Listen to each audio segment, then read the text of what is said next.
Hey everyone, welcome back. Today we have a very cool matchup between the original BT7 Haloview monitor and the new BT7 touchscreen. So this is the same version of this, but it's touch enabled. So completely still wrapped in the box. You can see we're going to do a full unboxing for you today. Haloview sent this to us to do the product review. Stick around because we've got a really cool giveaway we're going to announce at the end of the video. So stick around for that and you might win something.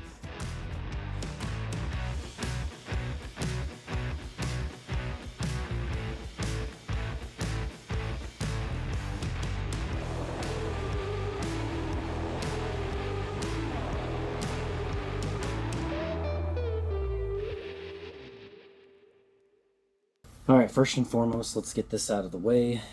This is not a paid promotional video. We are literally just reviewing this product. We had the original BT7. We reached out to Haloview, asked them if they wanted us to do any type of unboxing with any new products that they have, and they said, yes, we would like you to take a look at the BT7 Touch model. So it's the, like I said, same model as the previous one. It's just touch enabled here. So we're gonna try that out. And luckily, we are in Central Texas, around the Dallas area right now, and it is very humid. So we'll be able to really see how these touch features work. Let's get into it. The box is nice, hard-sided. Like in shipping, it doesn't appear that anything's really gonna get, as much of a chance of getting damaged. Everything looks pretty good there. Let's open this up. We've got the user guides, manuals, nice, again, styrofoam, hard styrofoam. It's not soft styrofoam, so it's very sturdy. We're going to have pretty much all of the same attachments, I'm assuming, although I don't believe I had this suction mount in the last one. That's cool. Pretty excited about that. And a different style of the large mount, as you can see here. So it's a lot smaller footprint, which is really cool. So this was the old one. This is the new one. So quite a bit size difference, which is nice. I actually never stuck this to my dash or anything because it was so big, but this is definitely an option now. However, the suction mount I really like. We do a lot of, with our GoPro, we'll do a lot of suction mounting. So you have two options now, suction mount and the adhesive backing that you can stick to the dash, which is really nice. Nice options, nice change from the previous model. All the same hardware pack, so you've got your wire nuts here and you've got the screw sets here. We'll set that to the side. Let's pull the camera out. Camera looks the same, no changes there. Everything should fit and operate just like the previous model did. This looks like a screw down version for your mounting apparatuses, so I'm gonna have to look at that and figure out what that is, but it looks like a base plate for any of your other any of your mounting devices, but it doesn't quite fit. So you might have to remove something, but I'm not sure. I'll take a look at that and figure out what this piece is used for, but it definitely looks like it's a mounting piece. You have your gasket for your camera, same as the last one. So it looks almost identical. It has the ridge on the outside that the outer edge of your camera actually sets in, so everything gets sealed tight so water can't penetrate. Nice packaging, for the camera. No issues with that. Previous one is working fantastic, so this is a, same thing. Not concerning. Nothing to be concerned of there at all. Everything looks good. Okay, I'm going to set the screen to the side for the moment. We're going to finish pulling out all of the other pieces of the device, and here's what we got. All of the cable accessories. Oh, there is a USB-C attachment now. You got a USB-C cable, so there is going to be something that is going to require USB-C, which is really cool. We're going to take a look and see what that is. So as I mentioned in the previous video, you had to have this cable right here to make it work. It looks like it's changed slightly. And I say all that, and I go and pick up the new device, and there are no cables. So that tells me that it does not have the original out cable like this one had. So I'm kind of excited to see what's under here. They may have fixed this issue with this new device. Let's take a look. And the reveal. Oh man, that looks good. Holy cow, that looks really good. Okay, so you saw the humidity there. it just immediately goes on. So this is going to be a fun test, considering the humidity. So look at the differences between the two. Due to the, this one over here, the original, having to have all of the touch buttons on the side, this looks so much cleaner. They are the exact same size screen, the exact same size profile. The new one may be a 1/4 inch shorter. So lining these up, it's about a 1/4 inch shorter than the old one, but pretty much the same profile. But man, this one looks so much cleaner. New one, old one. We're going to go ahead and get these hooked up, powered on, so we can take a look at them. I don't know if I have enough of the ports like this to be able to power on both of them at the same time. However, I'm wondering if this will power it. So we're going to take a look at that and see if this works. We are all learning something together with this unboxing. The new one is powered by a USB-C cable. That is great, considering that you have USB everywhere, but it's USB-C cable, so it's standard for all of your phones and tablets, anything that you have running in the vehicle already. This will be powered by that, and it's just a simple USB connection, so you don't have to use the cigarette lighter attachment anymore. You can literally just plug it into a USB-C port, and you've got power to the device. So awesome upgrade, awesome change from previous model to the new model. Pretty excited to see how the video works on this. Let's jump into that real quick. So as you can see, the video feed is very good. I don't see really any difference between this one and the last one. I didn't expect that, since the camera is the same. The responsive, I mean, I'm right here next to it, so I would expect it to be nearly instantaneous, and it pretty much is. You can see while I'm talking, the audio is slightly ahead of my mouth moving when I say the words. Let's go through the different channel modes here. So we've got 1, 2, 3, and 4. Q mode is going to be all of your channels into one screen. Really cool feature on this touchscreen is you can touch the individual signals. So this would be if you had a front camera, 2 side cameras, and your backup camera. That's the order typically at which you would want them in. But you can individually select inside this screen here. And then when you're on this screen here, you just give it a tap and you can select your different channels as well. So you can go front, your 2 sides, your back, really quickly, really easily. Let's go through the volume menu real quick. So I'm not going to use the slider here because it unmutes it. Let me show you that real quick. Actually, I just won't talk. And you heard it. Sorry, it's a little loud, but we'll leave that at 0, so it's essentially mute. The only feedback I'm going to have on this menu is that instead of having the mute button with an on-off switch here, I wish that this was the mute button as opposed to the on-off. So in order to go mute, you have to press that. Not a big deal, but I wish instead of, like, this should just be gone and it should just be a mute button right there. That's the feedback I'd give on that screen. Everything else looks great. It's super responsive. The touch is super fast and moves right along with it. Pairing. So this is, you're going to go into pairing mode. It's going to try to find cameras. So we're going to go ahead and, there we go. Let's back out. Perfect. We're back out. Oh, what did I do? Oh, there's a hidden menu if you double tap. I like it.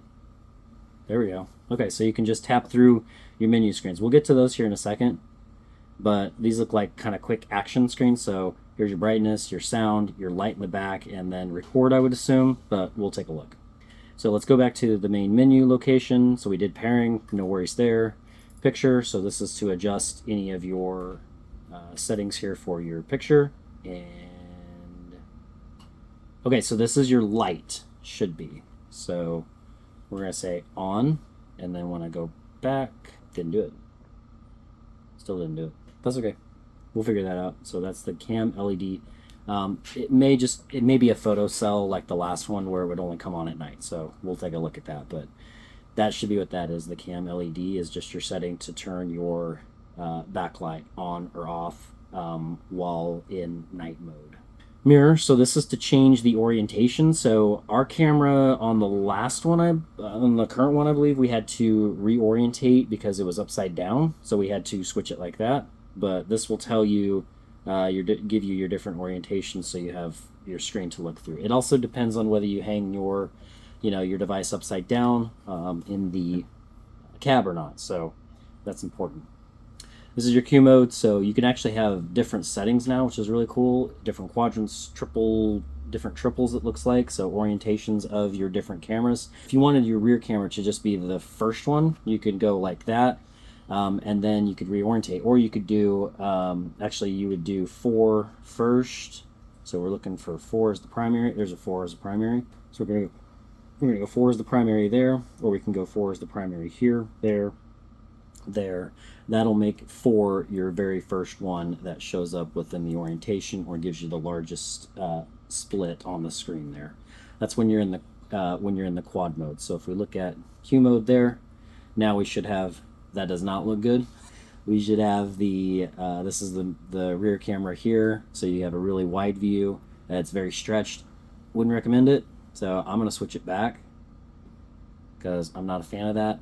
I don't really use the quad mode anyway that much because we only have the one camera, so it's not a big deal to me. Go back into it.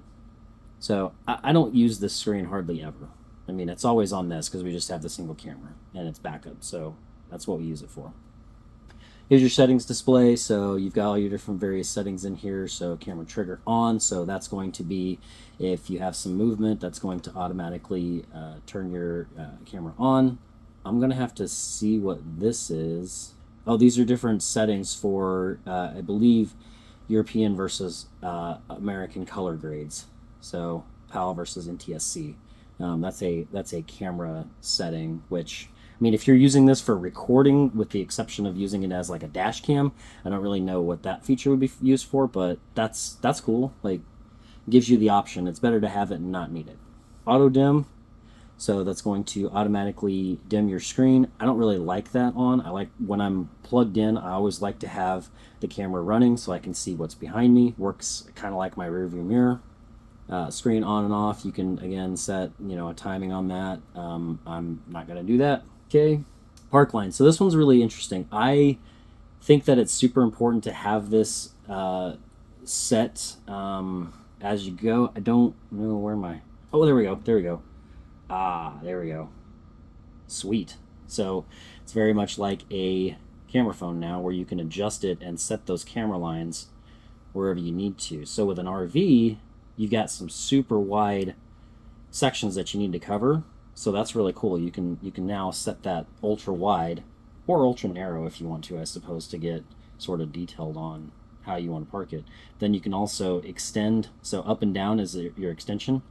So that's going to be much further stretched lines, and that's going to be significantly closer, meaning that the thing in the camera here is much closer to you on the green line versus, sorry, this way. As you can see now, the green line is showing all the way back to these drawers back here. So kind of cool, neat feature. But you can set those exactly where you want them to now, which is super cool. Recording, obviously you need to put in a memory card. That's super easy. There's a slot on the side, on this side, I believe. Yep, there it is. It's right over here. It's just a regular micro SD card, so pretty easy. Let's go back in here onto the record settings. But yeah, you can set all of your record settings here. You can format the SD card. You can actually, set record on there. I'm not sure what cover is. We'll take a look at that. You can set date time here. Sweet. It actually, oh, it's a day ahead. So it's 1 day ahead. Not a huge deal. Usually they're years off, and the time is significantly different too. Let's change that up real quick. So yeah, one feedback here that I would give is that maybe these up-down buttons here could be touch and hold, so you don't have to individually touch through all of this, but very small thing, not a huge deal. So this is if you had stored videos here, you'd have a play section here, but there's obviously no memory card in there and nothing to view. Okay, so that runs us through the whole menu. Let's take a look at the quick actions here. So you can turn your guidelines on and off. Here's your volume. This is the screen brightness here. Very quick displays. This is your rear light. So that's going to turn on your LED on and off. Although it's not. It's got to be light sensitive. Let me check that real quick. So I'm going to cover up. Oh yeah, we did this last time. I remember now. I covered up the the light cell, the light photo cell, and it turned it on after a few seconds here. It was pretty quick though. It's not working this time. Let me see if I've got the settings right. So go like that. Okay. It should be the right setting. There it is. Whew. Yep. Okay, so it is light sensitive. Super bright light again, as always. I actually had to turn off the last one. Well, we had it was on while we were driving, so I realized kind of partway through that I was probably flooding light to people in the back. But this one, the cameras on these are really good, so you can easily run down the road. It'll be kind of a black and white picture profile, but you can see a lot. So it has night vision built in already. You don't necessarily need the light to be on the whole time.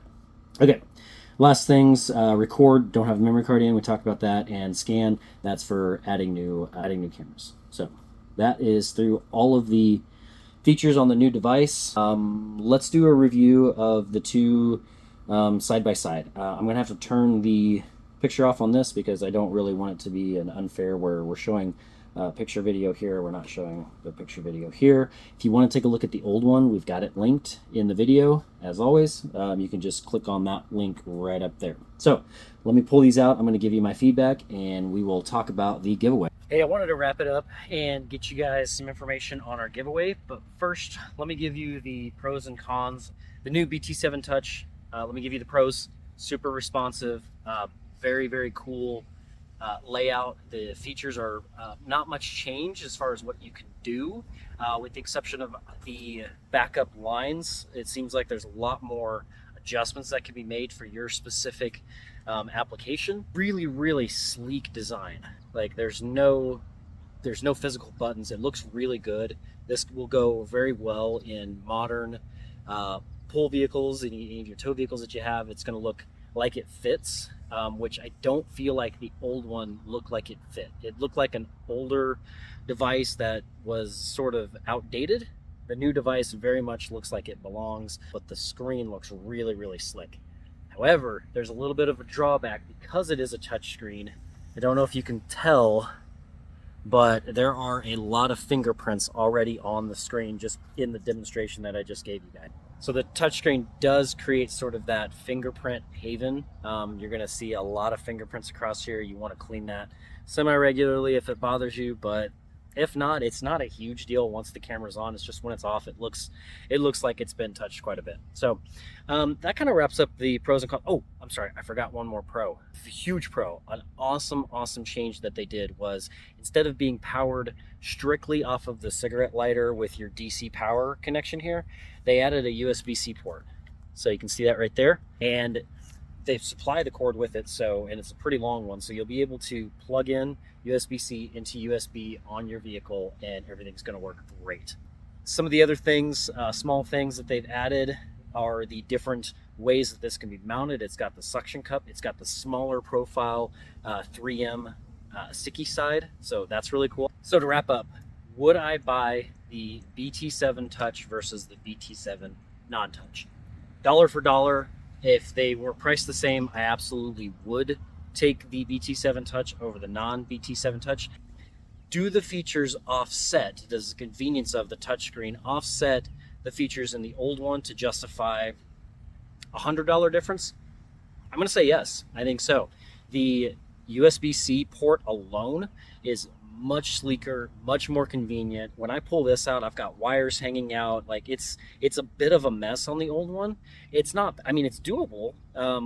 We've loved this one. This one is much sleeker. So USB-C port, awesome addition. The new ways that this attaches to your vehicle, great addition. The screen look itself, again, no buttons over here, buttons over here. This one looks like it belongs. It's got a nice silver bezel on the outside here. I really like the new version that they came out with. And again, features-wise, you're getting the same thing and a little bit more because you've got some of those other cool features like the backup line change and things like that. All right, the moment that you've been hanging on for till the very end of the video, the giveaway. Some of you may have already guessed it, considering now we have 2 camera systems. That's right. We're going to go ahead and give away our old button BT7 with the backup camera included. We're just going to give it away. So how do you enter for that? What we need you all to do is the first 30 people to like and add a comment down below in the comment box on this video. We're going to go ahead and enter you into a drawing. So you can be one of 30 people, and we're going to randomly draw it. We'll do that drawing here shortly within the next few weeks, I guess right until we get the 30 comments on the video. We'll add your name into that drawing there, and all you need to do is send us your shipping information and we'll shoot it right out to you. We'll pay for shipping, so no worries there. Awesome unit, no issues with it whatsoever. Send all the cables, you'll be able to work with it directly. Should have the plug and play for if you have a Furrion system already installed. You can just plug it in and it works flawlessly. So do me a favor, if you haven't already, hit that subscribe down below, add a comment, give us a like on this video. Let's get it out there that way so everyone knows that BT7, the Haloview, is it's a much better product than what comes with a lot of the systems. But BT7 Touch, highly recommend.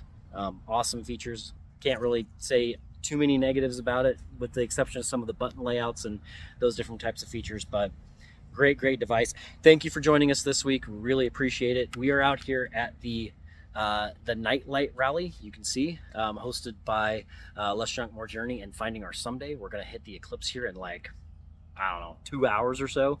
So it's going to be really cool. We're hoping to see everything. The clouds are starting to part, so we're pretty excited about that. We should be able to get a great viewing of the eclipse. But anyways, give us a like, give us a subscribe. Let us know down in the comments if you want to be entered in for the drawing for the original BT7, and good luck to you.